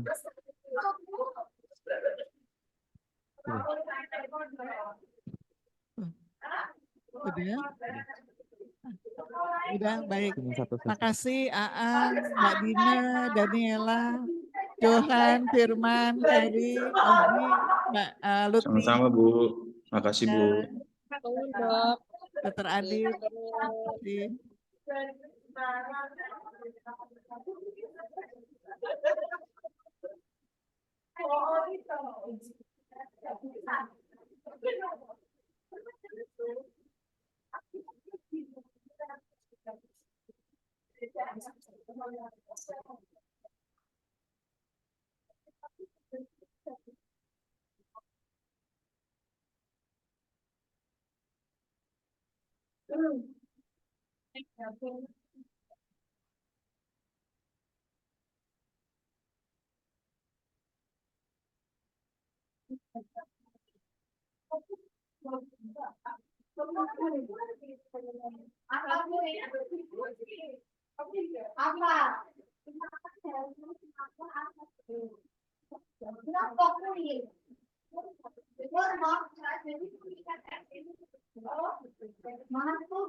Wah, beneran banget sih.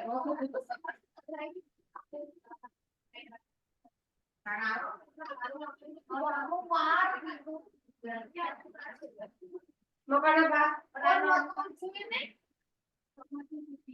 Boleh, kalau aku ramah, murah ini. Kalau aku kurma, jujur aku kurma 1 tok kalau buka. Kalau lebih dari itu nanti ngantuk, nggak bisa sholat. Manis soalnya. Keluarkan aku.